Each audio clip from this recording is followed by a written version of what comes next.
In this video, we are going to have the second section in the first chapter, 1.2 vector spaces.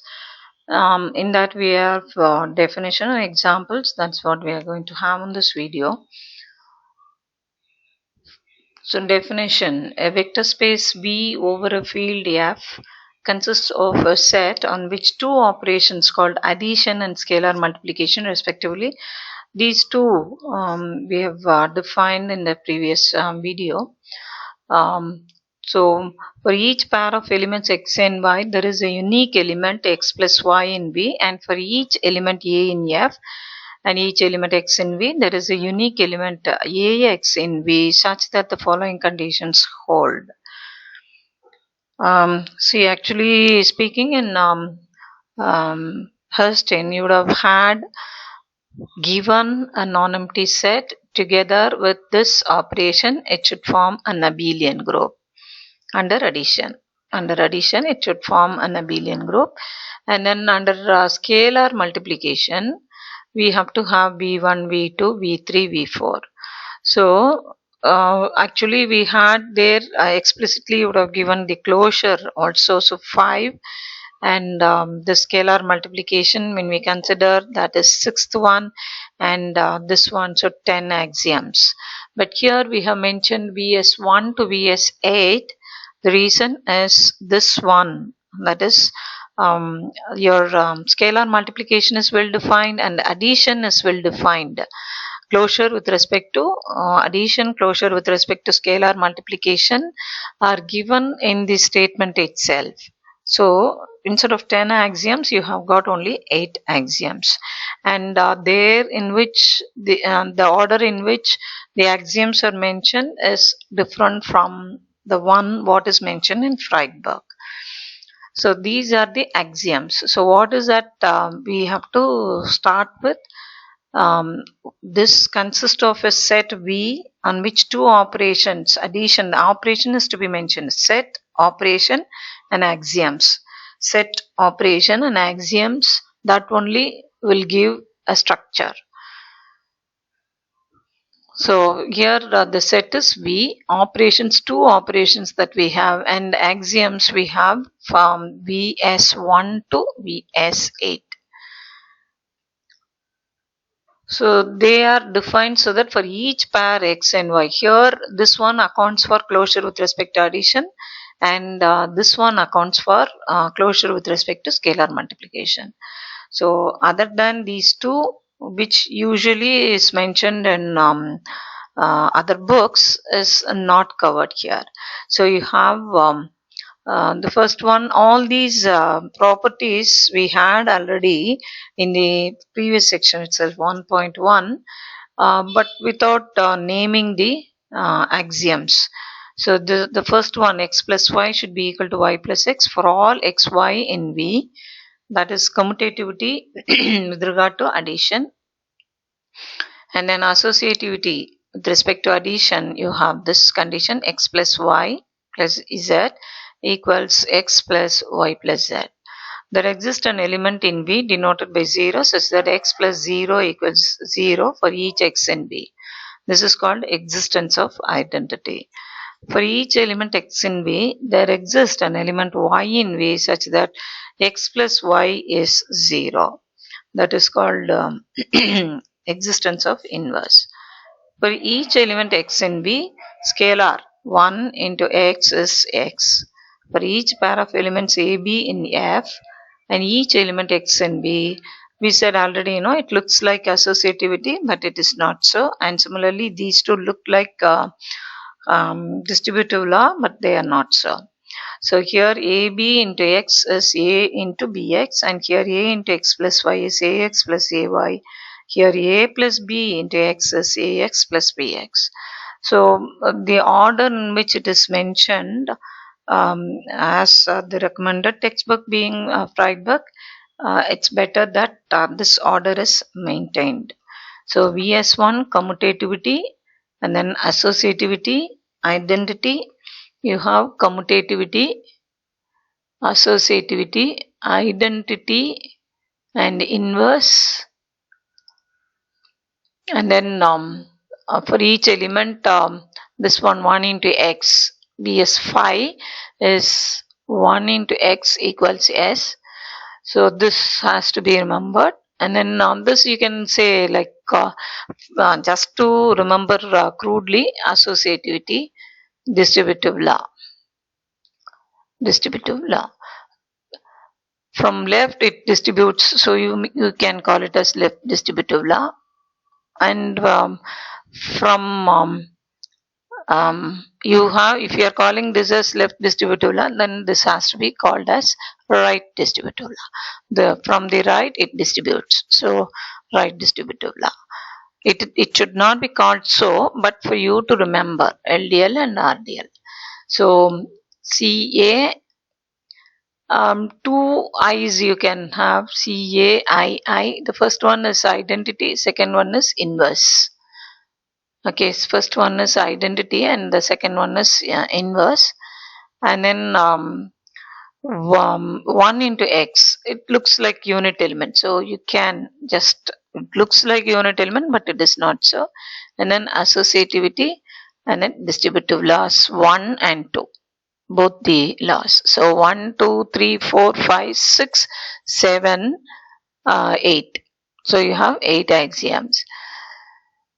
So if we better that we remember this in this order: CAII, KUAD.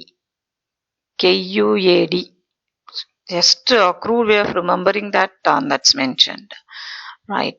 So this is the definition, and because that is given in small letters, the same thing is only mentioned here. C, you have C, associativity, and then identity, then inverse, then it's look like a unit element, and then you have this is associativity with regard to addition, this is multiplication, and then you have distributive law. So you have this is right distributive law, left distributive law. So you can have distributive law left, distributive law right. So the 8 axioms are to be remembered to write down the definition of a vector space over a field F. Now the elements x plus y and ax are called sum of x and y and the product of a and x respectively.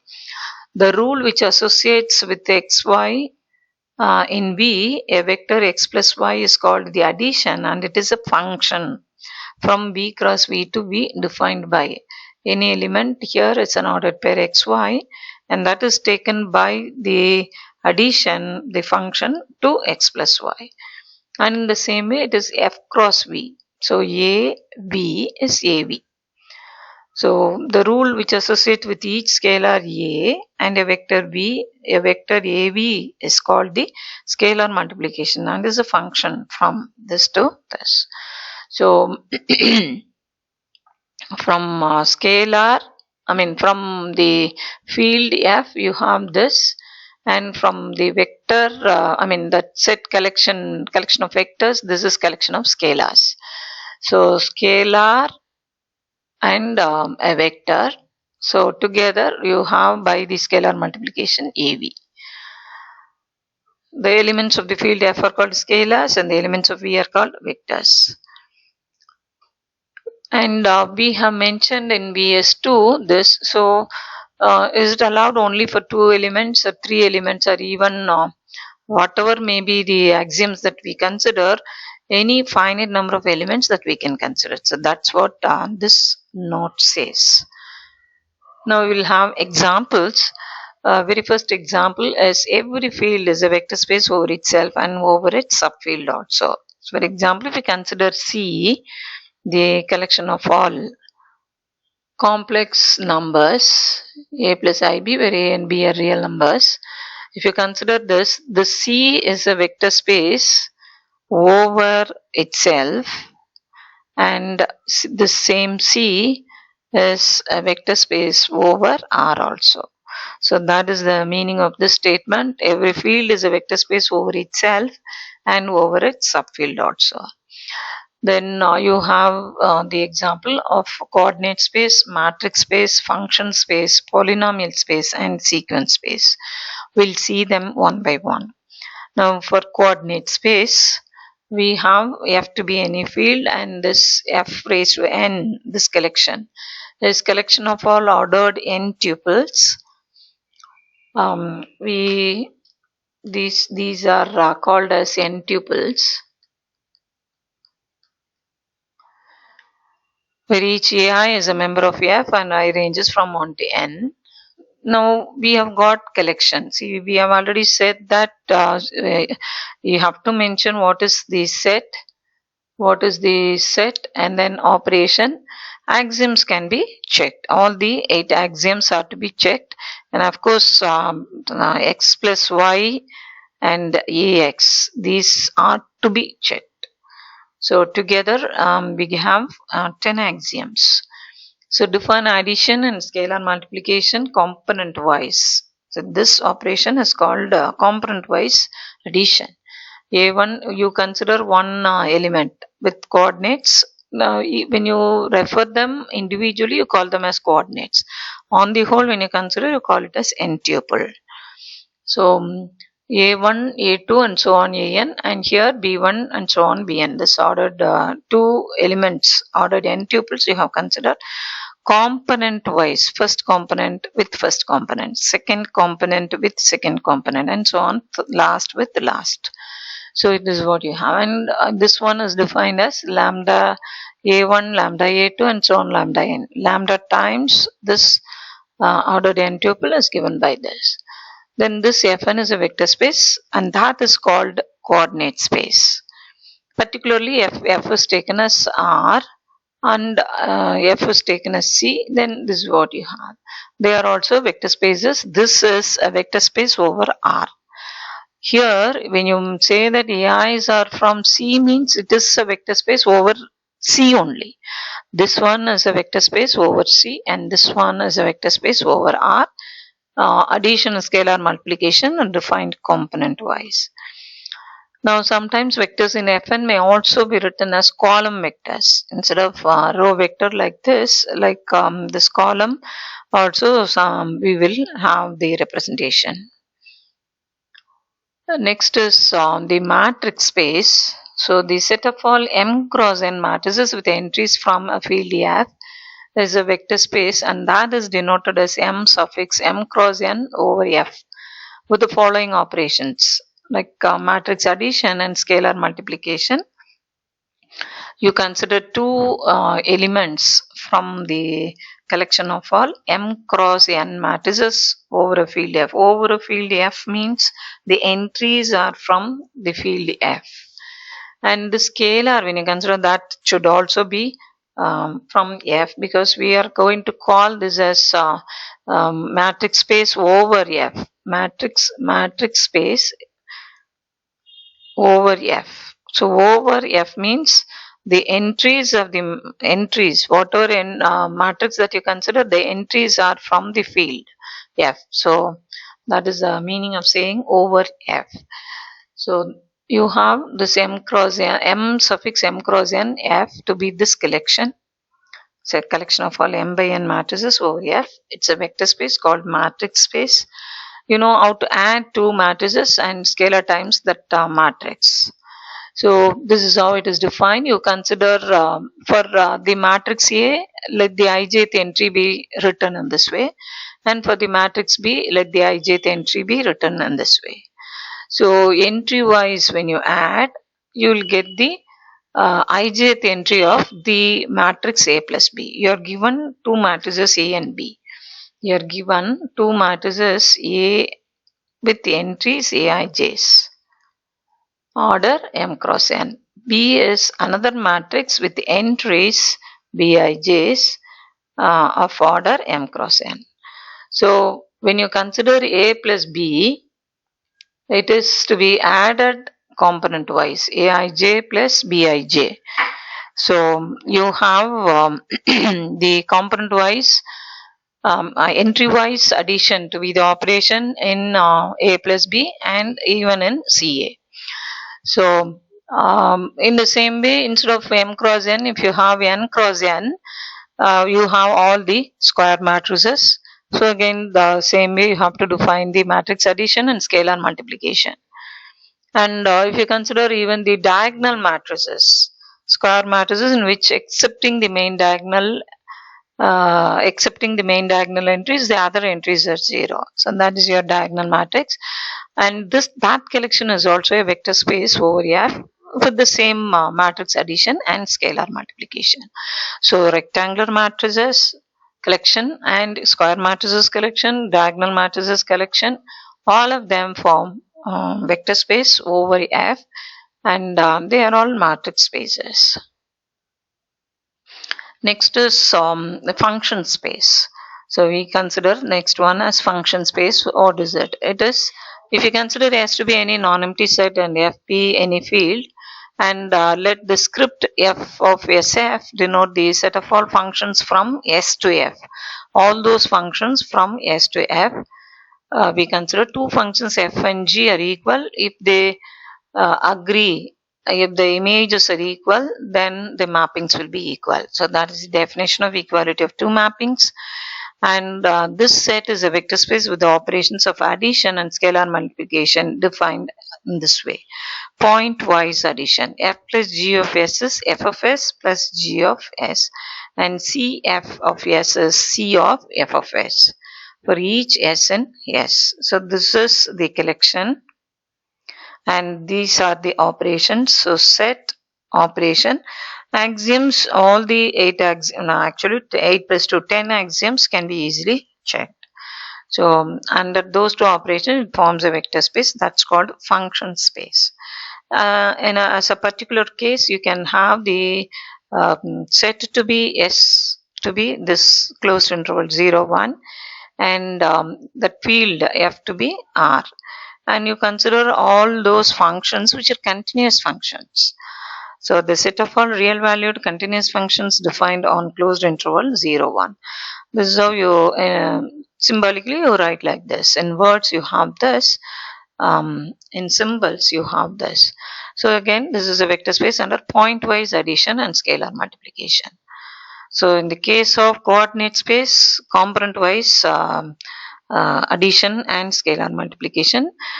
In the case of matrices, it is the entry-wise, and here it is you call it as point-wise.